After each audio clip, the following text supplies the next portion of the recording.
प्रेक्षक ही जी तुम्ही बैलजोडी पाहताय ही माऊलींच्या रथ ओढणारी ही बैलजोडी आहे। आता विश्रांतीची वेळ आहे, बैलजोडी निवांत बसली आहे आणि म्हणून आपण त्यांना उठवलेलं नाही। ते मालक आपल्यासोबत आहेत। सर नमस्कार, रामकृष्ण हरी। रामकृष्ण हरी। मला तुमचं नाव सांगा आणि आपण त्याच्यानंतर पुढे माहिती विचारू। माझं नाव पांडुरंग दत्तात्रय रानवडे, राहणार आळंदी। मला सांगा, पालखीच्या रथासाठी जी आपण बैल निवडण्याची काय प्रक्रिया असते नेमकी? आळंदीतील ठराविक प्रामुख्याने 6 कुटुंब आहे स्थानिक। यात कुराडे परिवार असेल, गुंडरे परिवार असेल, रानवडे परिवार, वरखडे, भोसले आणि वैली असे टोटल 6 परिवार आहेत। त्यांना 6 मान रोटेशन पद्धतीने दरवर्षी मिळत असतो।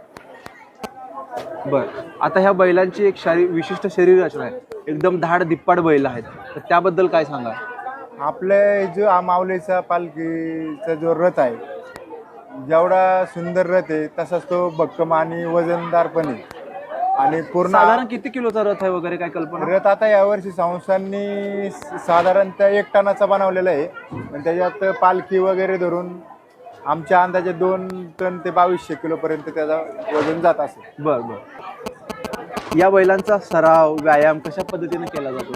ही बैलजोडी घेतल्यापासून त्यांना दररोज शेतीतले कामं आम्ही त्यांच्याकडून करत घेत होतो, जेणेकरून त्यांना आत्ता जे प्रवास आहे त्यांचा, की त्यांना काय अडचण येऊ नये प्रवासामध्ये, त्यांचा दम वाढणे असेल, हे सर्व मेहनत आम्ही गेली वर्षभर यांच्याकडून करून घेत आहे। या बैलांचं असं काय आहे का की बाबा विशिष्ट बैलाची पैदास आहे, त्यांची आई खानदानी बाप खानदानी असं असतं ना, आज आपण खिल्लार जनावरांमध्ये पाहतो, तसं काय आहे का? हे संपूर्ण ओरिजिनल खिल्लारमध्ये जात आहे। ओके।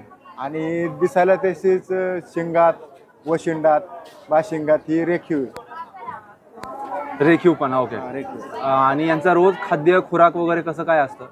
त्यांना त्यांच्या खुराकामध्ये मक्याचा बारडा, सरकी पेंड, शेंगदाणा पेंड किंवा गव्हाचं पीठ हे त्यांना दैनंदिन मध्ये दररोज 2 टाइम चालू असतं। खरं तर हा इतका मोठा सेवेचा मान सर तुमच्या कुटुंबियांना मिळतो।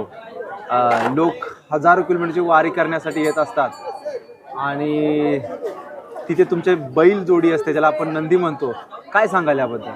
तर हे आमच्यासाठी भाग्याची गोष्ट आहे की आमच्याकडून ही माऊली सेवा आमच्याकडून घडून घेत असते। प्रत्येकाला वारीमध्ये काय ना काहीतरी सेवा माऊली आपल्याला देतच असतात। कुणाला कशाची सेवा, आम्हाला बैलाच्या माध्यमातून आम्ही माऊलींच्या जवळ आणि माऊलींचं सारथ्य या जोडीवर आहे, त्याचा आम्हाला सार्थ अभिमान आहे। तर मला एक सांगा, यांचा व्यायाम कसा होतो? एवढा मोठा रथ ओढणं म्हणजे शेतीच्या कामावर तर नाही, तर व्यायाम कसा असतो जरा? व्यायाम त्यांना आम्ही गेले वर्षभर बैलगाडी असेल त्याच्यात आम्ही पूर्णतः एक 700 ते 800 किलो माती भरली होती या बैलगाडीमध्ये।